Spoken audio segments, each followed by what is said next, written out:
Next chapter, fourth chapter is Animal Kingdom. ಹಿಂದೆ Whittaker's classification 5 kingdom system study ಮಾಡಿದ್ವಿ. Last kingdom chapter number 4 animal kingdom. So animals ಅಂದ್ರೆ ನಿಮ್ಗೆ ಗೊತ್ತಿರಬೇಕು. These are animals heterotrophic in nutrition, ಬೇರೆ ಮೂಲಗಳಿಂದ ಆಹಾರ ತಗೊಳ್ತವೆ, ಆಹಾರ ತಯಾರಿಸೋದಿಲ್ಲ. Cell wall is absent, locomotion is present, nervous system is present, ಹೀಗೆಲ್ಲ ಇದೆ. ಸೊ ಆದರೆ ಈ ಜೀವಿಗಳನ್ನ ಗುಂಪುಗಳು ಮಾಡ್ತಾ ಹೋಗಿದೆ. ಫಸ್ಟ್ ಹೇಗಿದೆ, ನೇಚರ್ ಆಫ್ ದ ಬಾಡಿ ಹೇಗಿದೆ. ಸೊ ಕಿಂಗ್ಡಮ್ ಅನಿಮಲ್ಯದಲ್ಲಿ ಎಲ್ಲಿ ವಾಸ ಮಾಡ್ತಾ, ಫಸ್ಟ್ ಪಾಯಿಂಟ್ ಏನು, habitat, wear they are living. Aquatic, ನೀರಲ್ಲಿ ವಾಸ ಮಾಡ್ತಾರೆ, both in fresh water and marine, ಎಲ್ಲ ವಾಟರ್ ಇರುತ್ತೆ ಎಕ್ಸೆಪ್ಟ್ ಡೆಡ್ಸ್. ಏರಿಯಲ್, ಗಾಳಿನಲ್ಲಿ ವಾಸ ಮಾಡ್ತಾರೆ, ಗಾಳಿನಲ್ಲಿ ಇರುತ್ತೆ, ಕೆಲವು ಕೀಟಗಳಿರುತ್ತೆ ಗಾಳಿನಲ್ಲೇ ಇರುತ್ತೆ. ಟೆರೆಸ್ಟ್ರಿಯಲ್, ಭೂಮಿಯಲ್ಲಿ ಇರುತ್ತೆ. ಗಾಳಿನಲ್ಲಿ ಅಂದರೆ ಮರದ ಮೇಲೆ ಇರೋದಲ್ಲ, ಮರದ ಮೇಲೆ ಇರೋದನ್ನೆಲ್ಲ ಆರ್ಬೋರಿಯಲ್ ಅನಿಮಲ್ಸ್ ಅಂತ ಕರಿತೀವಿ. ಗಾಳಿನಲ್ಲಿ ಇರುತ್ತೆ, ಕೀಟಗಳ ಹಾರಾಟ. ನೆಕ್ಸ್ಟ್ ಬೇರೆ ಜೀವಿಗಳ ಮೇಲೆ ಅವಲಂಬಿತವಾಗಿದ್ರೆ parasite. This is where they are living.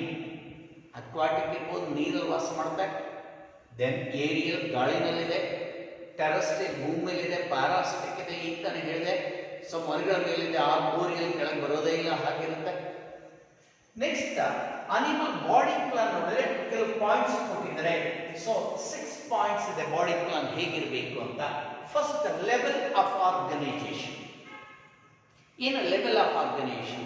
Cellular level, ಒಂದೇ ಸಲ ಎಲ್ಲ ಕೆಲಸ ಮಾಡ್ತಾರೆ.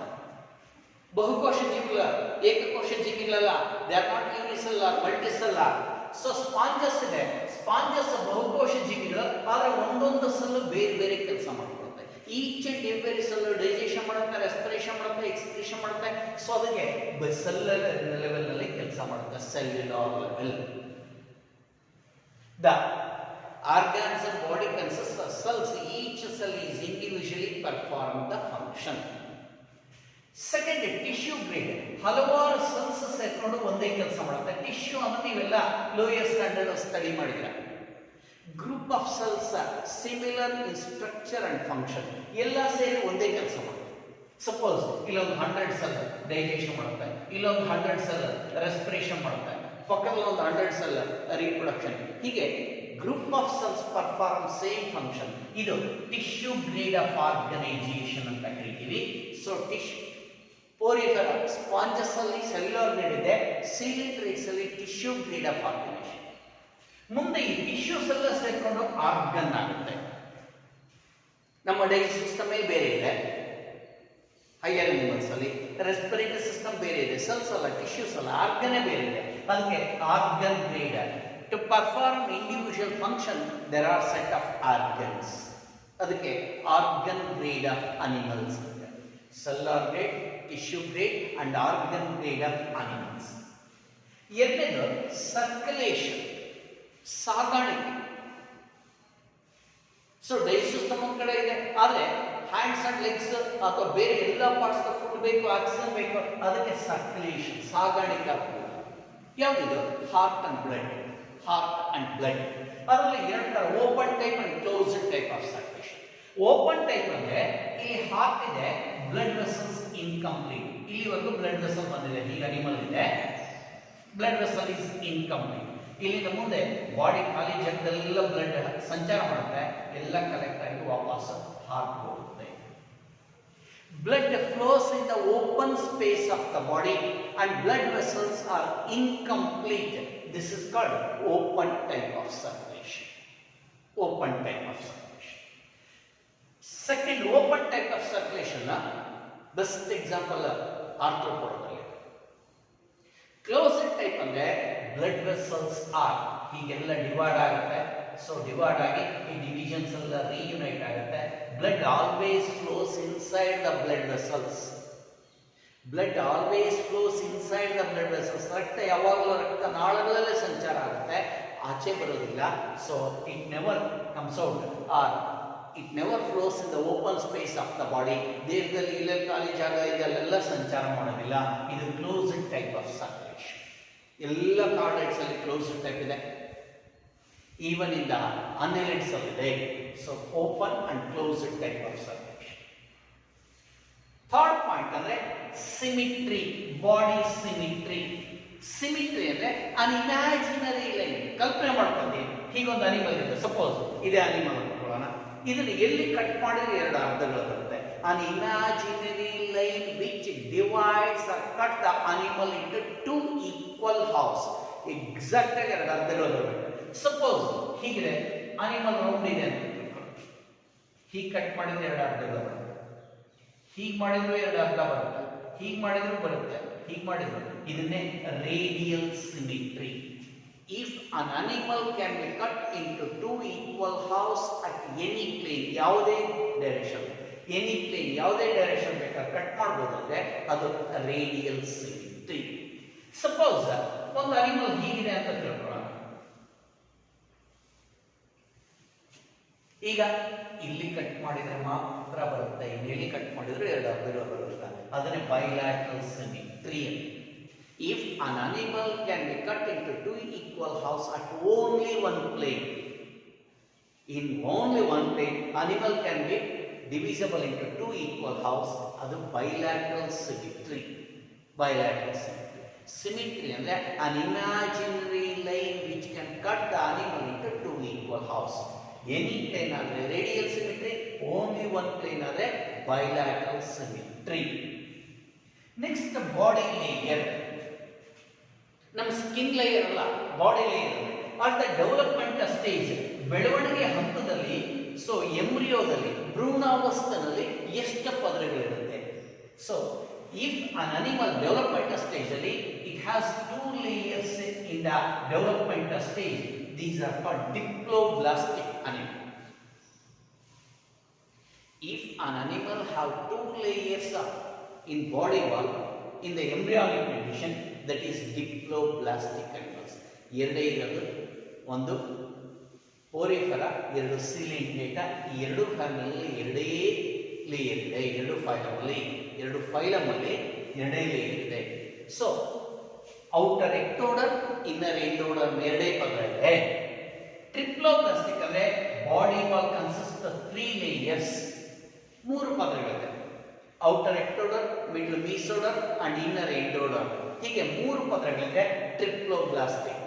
ಆ ಎರಡು ಫೈಲಮ್ ಓರಿಫೆರಾ, ಸಿಲಿಂಡ್ರೇಟಾ ಹೊರತುಪಡಿಸಿದ್ರೆ ಉಳಿದಿರ್ತಕ್ಕಂಥ ಎಲ್ಲ ಅನಿಮಲ್ಸ್ ಟ್ರಿಪ್ಲೋಬ್ಲಾಸ್ಟಿಕ್. 3 ಪದರಗಳಿದೆ ದೇಹದ ಚರ್ಮದಲ್ಲಿ. ನೆಕ್ಸ್ಟ್ ಸಿಲೋಮ್. ಸಿಲೋಮ್ ಅಂದ್ರೆ ಬಾಡಿ ಕ್ಯಾವಿಟಿ ಅಂತ ಹೇಳ್ತೀವಿ, ಬಾಡಿ ಕ್ಯಾವಿಟಿ. ಹೀಗೆ ದೇಹದ ಬಾಡಿ ಇದೆ ಅಂದ್ರೆ ಇದ್ರ ಒಳಗಡೆ ಡೈಜೆಸ್ಟಿವ್ ಸಿಸ್ಟಮ್ ಇದೆ. ಇದು ಇವೆರಡರ ಮಧ್ಯೆ ಖಾಲಿ ಜಾಗ ಇದ್ರೆ ಅದನ್ನ ಸಿಲೋಮ್ ಅಂತ ಹೇಳ್ತೀವಿ.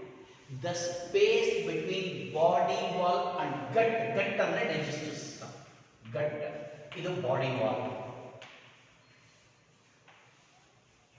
ಸೊ ಎರಡರ ಮಧ್ಯೆ ಖಾಲಿ ಜಾಗ ಇದೆ, ಅದಕ್ಕೆ ತುಂಬಾ ಈಸಿಯಾಗಿ ಆಗ್ತದೆ. Tube in a tube, tube in a tube. ನಾನಿನ್ನು ನಿಮ್ಗೆ ಅರ್ಥ ಆಗಲಿ ಅಂತ ಈಸಿಯಾದ ಎಕ್ಸಾಂಪಲ್ ಅಂದರೆ ನಿಮ್ಮ ಬಾಲ್ ಪಾಯಿಂಟ್ ಪೆನ್. ನೀವು ಹೊರಗಡೆ ಹಿಡ್ಕೊಳ್ಳೋದಕ್ಕೆ ಒಂದು ರೀತಿ ಇದೆ ಬಾಲ್ ಪಾಯಿಂಟ್ ಪೆನ್ ಅಲ್ಲಿ. So your ball point pen, ಇದ್ರ ಒಳಗಡೆ ರೀಫಿಲ್ ಇದೆ, ಅವೆರಡರ ಮಧ್ಯೆ ಖಾಲಿ ಜಾಗ ಇರುತ್ತೆ. Refill is like a gut, ಹೊರಗಡೆ ಇರ್ತಕ್ಕಂಥದ್ದು ಏನಾಗಿದೆ cover is like a body wall. So that this space is called coelom. COELOME pronounce ಮಾಡೋದು ಸಿಲೋಮ್ ಅಂತ ಹೇಳ್ತೀರಾ. ಏನು ಸಿಲೋಮ್ ಅಂದ್ರೆ the space between body wall and gut. ಇದರಲ್ಲಿ ಕೆಲವರಲ್ಲಿ ಸ್ಪೇಸ್ ಇಲ್ಲಪ್ಪ, ಸ್ಪೇಸ್ ಇಸ್ ಟೋಟಲಿ ಆಬ್ಸೆಂಟ್, ಇದು ಸಾಲಿಡ್ ಆಗಿದೆ, ಎಸಿಲೋಮಿಕ್ಸ್. ಆಬ್ಸೆಂಟ್ ಎಸಿಲೋಮಿಕ್ಸ್. ಪ್ಲಾಟಿಹೆಲ್ ಮಿಲ್ಕಸಲ್ಲಿ ಈ ಥರ ಖಾಲಿ ಜಾಗನೆಲ್ಲ ಎಸಿಲೋಮಿಕ್ಸ್. ಸೆಕೆಂಡ್, ಖಾಲಿ ಜಾಗ ಇದೆ ಆದರೆ ಅದು ಪೂರ್ತಿ ಆಗಿಲ್ಲ, ಹೀಗೆ ಅಲ್ಲಲ್ಲಿ ಪ್ಯಾಚಸ್ ಅಲ್ಲಿದೆ. And this space should be covered by epithelial tissue, mesothelium. ಇದು ಈ ಸ್ಪೇಸ್ ಎಪಿಥೀಲಿಯಂ ಇಂದ ಕವರ್ ಆಗಿರಬೇಕು, ಕವರ್ ಆಗಿಲ್ಲ, ಜೊತೆಗೆ ಇನ್ಕಂಪ್ಲೀಟ್ ಇದೆ, ಅದಕ್ಕೆ ಸೂಡೋಸಿಲಮಿಕ್ಸ್. ಖಾಲಿ ಜಾಗ ಇದೆ, ಅದು ಪೂರ್ತಿಯಾಗಿದೆ, ಇನ್ಕಂಪ್ಲೀಟ್ ಆಗಿದೆ, ಕವರಿಂಗ್ ಮೆಂಬ್ರೇನ್ ಇಲ್ಲ, ಅದಕ್ಕೆ ಸೂಡೋಸಿಲಮೇಟ್ಸ್ ಅಂತ ಕರಿತೀವಿ. Second group is pseudocoelom. Incomplete body cavity and it is not lined by ಅಂದ್ರೆ ಹೀಗೆ ಕ್ಯಾವಿಟಿ ಇದೆ, ಈ ಕ್ಯಾವಿಟಿ ಒಳಗಡೆ ಏನಾಗಿದೆ ಸುತ್ತುವರೆದು ಒಂದು ಎಪಿಥೀಲಿಯಲ್ ಟಿಶ್ಯೂ ಇರಬೇಕು, ಇಲ್ಲ. ಹಾಗಾಗಿ ಸೂಡೋಸಿಲಮಿಡ್ಸ್ ಒಂದೇ ಫೈಲಮ್ ಇರೋದು ಆಸ್ಟಿಹೆಲ್ಮಿಂಥಸ್. ಅಲ್ಲಿನ ಮುಂದೆ ಇರ್ತಕ್ಕಂಥ ಎಲ್ಲ ಜೀವಿಗಳಲ್ಲಿ ಇನ್ಕ್ಲೂಡಿಂಗ್ ಹ್ಯೂಮನ್ಸ್, ಸೊ ಕ್ಲಿಯರ್ ಆಗಿದೆ body wall consist this is cavity, ಹೀಗೆ ಲೈನ್ ಆಗಿದೆ. This is the body wall, gut, ಹಾಗೆ ಎಪಿಥೀಲಿಯಂ ಕವರ್ ಆಗಿದೆ. These are called eucoelomates. Eu ಅಂದ್ರೆ ಟ್ರೂ, ಯುಕ್ಯಾರಿಯೋಟ್ ಅಂತ ಹಿಂದೆ ಹೇಳ್ಕೊಟ್ಟಿದೆ. The animals having true body cavity are called eucoelomates. So animals having body cavity but not lined by epithelium, pseudocoelomids. So absence of the body cavity is called acoelomids. And last, segmentation. ನೀವೆಲ್ಲ ಅರ್ಥವರ್ಮ ನೋಡಿದ್ರೆ ಹೀಗಿದೆ, body is segmented. ಆದರೆ ಇದಕ್ಕಿಂತ ಕೆಳವರ್ಗದ ಗುಂಪಲ್ಲಿರ್ತಕ್ಕಂಥ ಜೀವಿಗಳಲ್ಲಿ, lower animals ಅಲ್ಲಿ ಹೀಗೆ body segment ಆಗಿಲ್ಲ, direct ಒಂದೇ ಇದೆ. That is called unsegmented body. ಈ ತರ ಸೆಗ್ಮೆಂಟ್ ಆಗಿದೆ, ಇದನ್ನ ಮೆಟಾಮೆರಿಸಮ್ ಅಂತ ಕರೆದಿದ್ದೀವಿ. ಮೆಟಾಮೆರಿಸಮ್ ಸೆಗ್ಮೆಂಟ್ ಆಗೋದ್ರಿಂದ ಏನಾಗಿದೆ ಅಂದ್ರೆ, so repetition of organs, distribution of organs ಆಗಿದೆ. ಇದು ಅಕಾಮಡೇಷನ್ ಫಾರ್ ದ ಆರ್ಗನ್ಸ್ಗೆ ಅನುಕೂಲ ಆಗುತ್ತೆ. ಸೊ ಹಾಗಾಗಿ ಅನ್ಸೆಗ್ಮೆಂಟೆಡ್ ಬಾಡಿ ಇದೆ. ಸೂಡೋ ಸೆಗ್ಮೆಂಟೆಡ್ ಯಾವುದಂದ್ರೆ ಟೇಪ್ ವರ್ಮಲ್ ಇದೆ, ಹೀಗೆ ಟೇಪ್ ವರ್ಮಲ್, ಆದರೆ ಒಂದೊಂದು ಸೆಗ್ಮೆಂಟ್ ಅಲ್ಲೂ ಬೇರೆ ಇದೆ. ಸೊ ಅದು ಸೂಡೋ ಸೆಗ್ಮೆಂಟೇಷನ್. ಅಲ್ಲಿಂದ ಮುಂದೆ ಸೆಗ್ಮೆಂಟ್. ಈಗ ನಿಮಗೆ ಡೌಟ್ ಆಗ್ಬೋದು, ನಮ್ಮಲ್ಲಿ ಸೆಗ್ಮೆಂಟ್ ಇದೆಯಾ? ಇಲ್ಲ. ಅಟ್ ದ ಡೆವಲಪ್ಮೆಂಟ್ ಸ್ಟೇಜ್, ಭ್ರೂಣಾವಸ್ಥೆಯಲ್ಲಿ ಕೆಲವು ಗಂಟೆಗಳ ಸೆಗ್ಮೆಂಟೇಷನ್ ಇರುತ್ತೆ. ಅಂದರೆ ಅಡಲ್ಟಲ್ಲೇ ಇರಬೇಕು ಅಂತೇನಿಲ್ಲ. ಸೊ ಭ್ರೂಣಾವಸ್ಥೆಯಲ್ಲಿ ಡೆವಲಪ್ಮೆಂಟ್ ಸ್ಟೇಜಸ್ ಇದ್ರೂ ಸಹ ಅದನ್ನು ನಾವು ಕನ್ಸಿಡರ್ ಮಾಡ್ತೀವಿ. These are the body plans of the all living animals on the earth are belonging to the kingdom animal kingdom ಸೇರ್ತಕ್ಕಂಥ ಸೊ ಅನಿಮಲ್ಸ್ ಪ್ಲಾನ್. ನೆಕ್ಸ್ಟ್ ಅದನ್ನ ವರ್ಗೀಕರಣ ಮಾಡ್ತೀವಿ. ವರ್ಗೀಕರಣ ಮಾಡಿಬಿಟ್ಟು ಅಲ್ಲಿಂದ ಮುಂದೆ ನೆಕ್ಸ್ಟ್ ಸೊ ಒಂದೊಂದೇ ಫೈಲಮಲ್ಲಿ ಇರ್ತಕ್ಕಂಥ ಜನರಲ್ ಕ್ಯಾರೆಕ್ಟರ್ ಸ್ಟಡಿ ಮಾಡ್ತೀವಿ.